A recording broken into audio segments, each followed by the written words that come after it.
everyone. Welcome. My name's Lydia Rouse. I work for Tusk. I've been working for Tusk for about 3 years, but I actually just moved here from Kenya, so this is my second week in New York. On behalf of my colleagues at Tusk and everyone at Diane's Books, we're so happy to be co-hosting this event, this launch of Chizi's Tale, the true story of an orphan baby black rhino. We're so lucky to have the Wenham family and Jackie Taylor here, the illustrator of the book. They're visiting all the way from Zimbabwe, and I know they're really excited to meet all of you here today. But first, we have the author of Chizi's Tale, Jack Jones.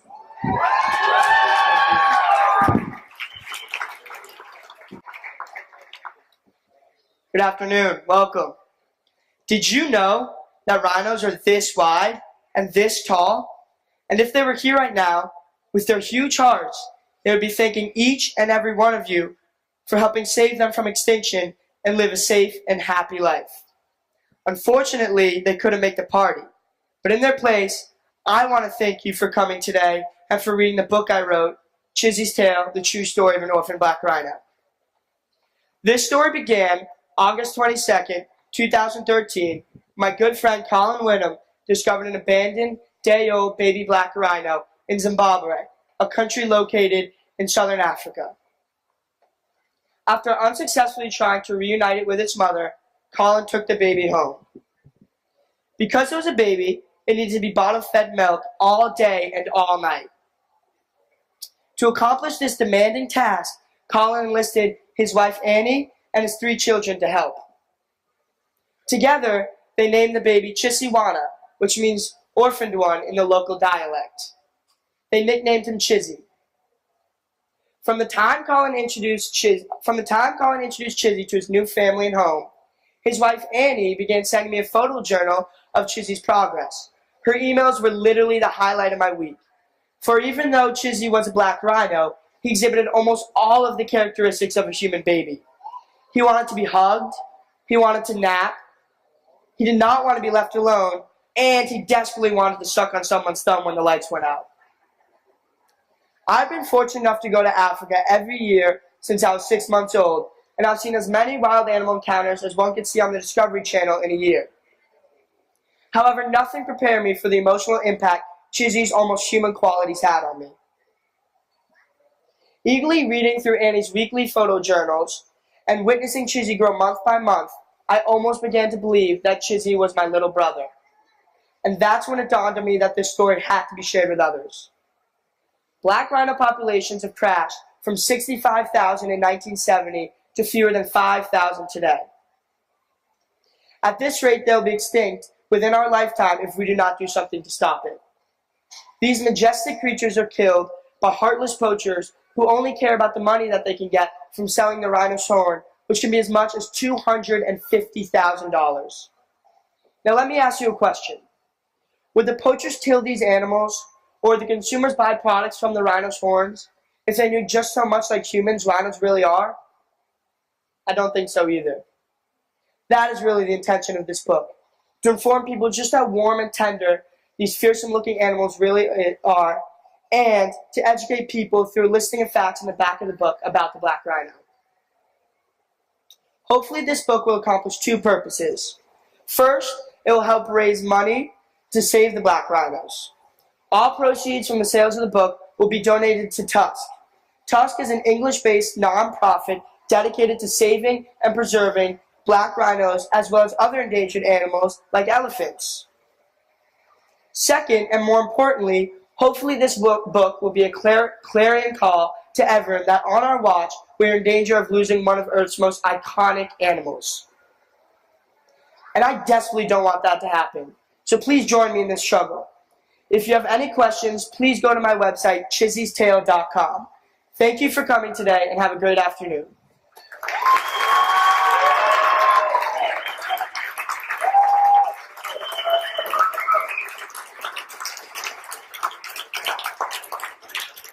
And now I'm honored and pleased to introduce the Executive Director of Tusk USA, Ellen O'Connell.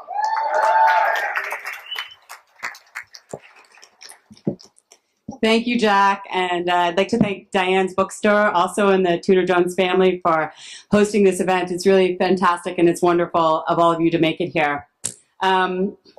Jack was spectacular. He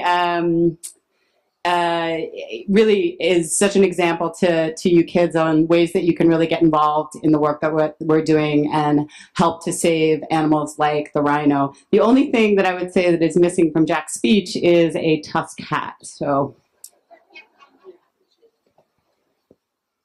I'm the executive director of Tusk in the US. When Tusk was launched in 1990, 100,000 elephants a year were being poached and killed, and the black rhino was heading towards extinction. In the next 20 years, there was a lot of progress made and a lot of animals' lives were saved. And today, unfortunately, poaching again is out of control throughout Africa, and the elephant and the rhino populations that survived the last crisis are now being wiped out. Tusk remains at the forefront of these efforts to tackle the illegal wildlife trade, and the charity continues to provide substantial funding for anti-poaching efforts. This book will really go a long way to help us both in funding and also advocacy for this work.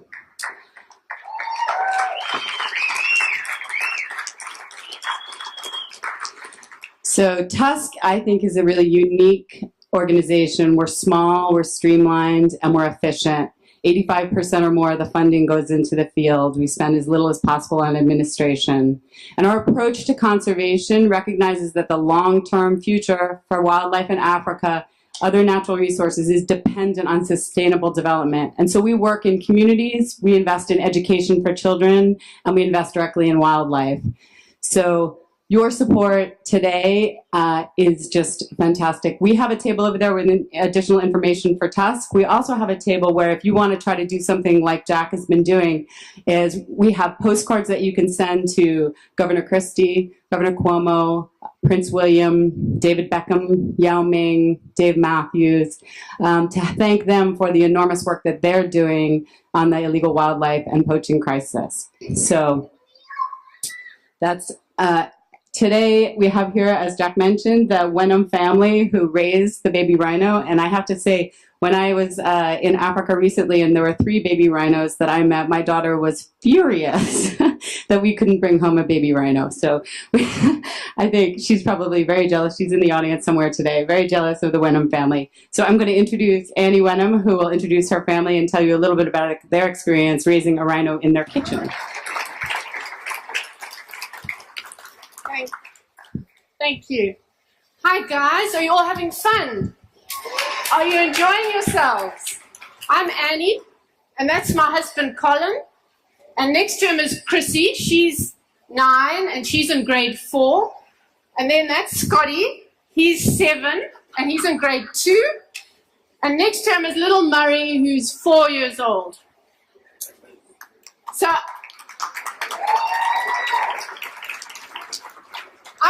I want to tell you about when we first saw Chizi.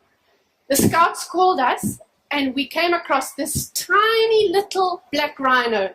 He was thin, weak, dehydrated, and he could hardly stand up.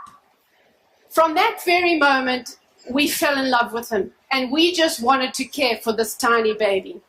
It took him a few days to get strong. He drank milk, and he got stronger, and then he thought he was part of the family. He thought he had 2 brothers and 1 sister. And everywhere that these guys went, he wanted to be with them. Every moment, he wanted to be there. Scott would lie on the lawn, and Chizi would come up to him and nudge him, and Scott would roll over, and Chizi would nudge him again until Scott lay still, and then Chizi would lie down next to him so that he could cuddle him. Chizi just loved to be next to somebody, cuddling them or feeling them or smelling them.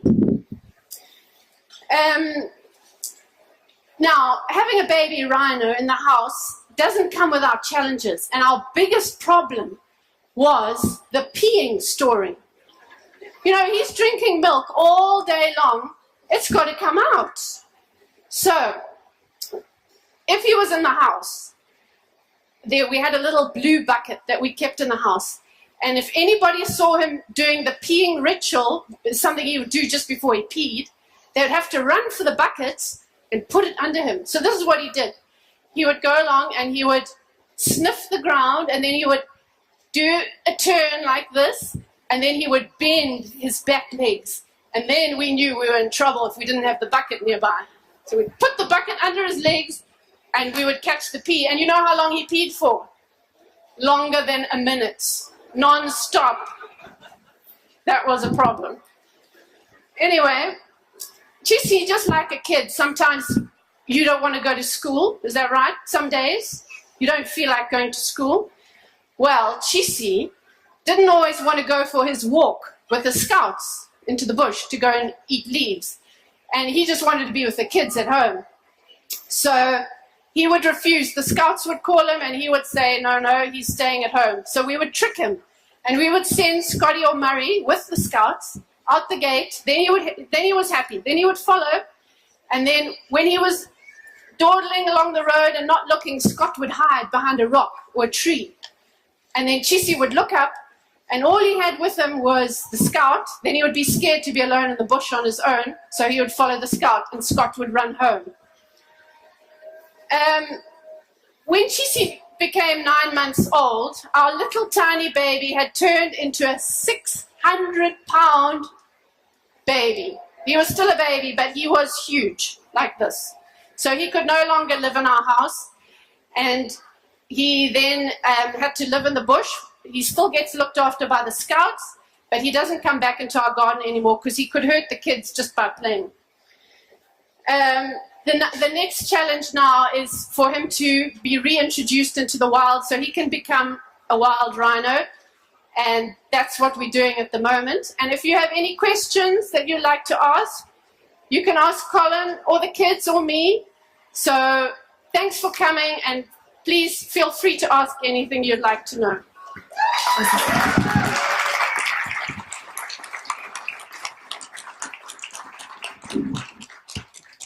First, we have a question from Fiona for Colin. Why do you think Chizi's mother left him? Hi, Fiona. A very good question. When a mother rhino has a baby calf, she hides that calf for several weeks, okay? And the mother will leave the calf all by itself in the bush while the mother goes away to feed. But she'll always come back and find the calf where she left it. Now, what we think happened, we're not 100% sure why the mother and the calf got separated, but that's what happened. What we think is that when we followed the spoor of the baby rhino after we found it, we found that it had followed a white rhino bull. So what we think happened was that the white rhino bull walked very close to where our little black rhino calf was hiding, and the baby rhino Chizi thought that was its mother. So it followed that rhino bull for a long way, thinking it was its mom, and trying to get some milk from it. And unfortunately, it got lost in the process. So that's how that baby rhino got separated from its mom.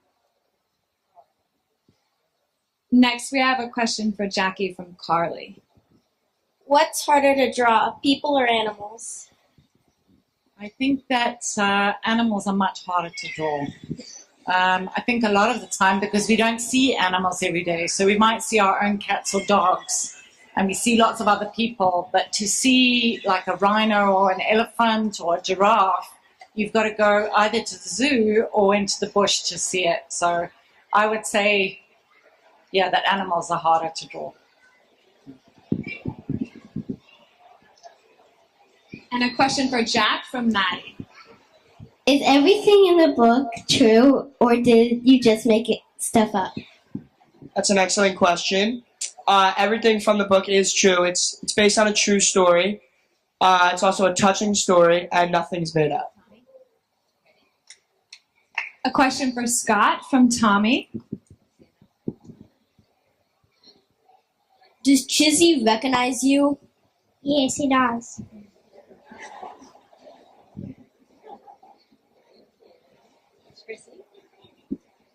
A question for Chrissy from another Chrissy. Did Chizi ever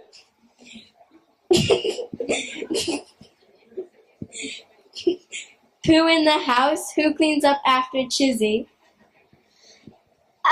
Yes, he did when he was younger, but he peed in the house more. He pooped in the house.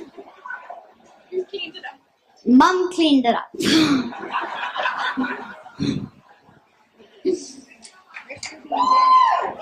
Ruby and Danny. Ruby. Okay. And let's go to trash. Oh, Ruby and Danny. Here they are. Ruby and Danny have a question for Murray. Did Chizi chew on things like shoes and chairs when he was a baby? Yes. And what did he chew on? Tell me it's sucked on the finger. And sucked on fingers. Were you scared of having a rhino in your house? I wasn't scared, but I did get frustrated because the kids would play in the mud with him and cover him in mud, and then they would let him in the house and he would come and rub himself all over the furniture, and that made me mad. Jonah has a question for all the kids.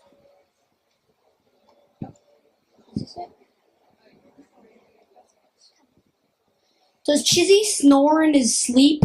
What noises does he make to communicate? Yes, he does snore. He grumbles. And he makes a sound. The sound he makes to communicate is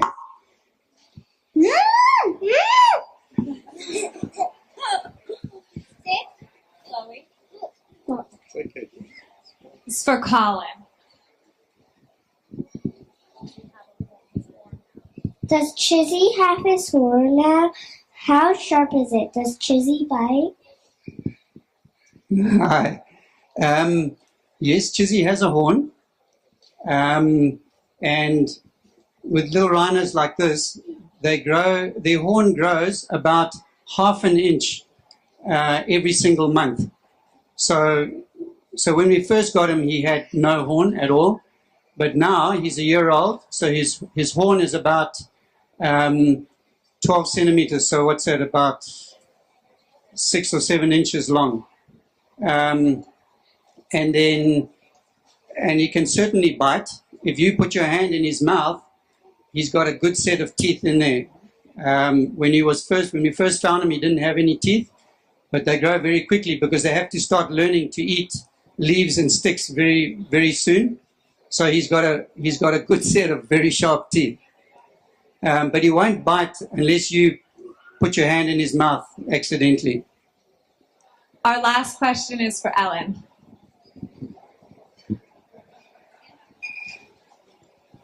If rhinos are endangered, what can we do to save them?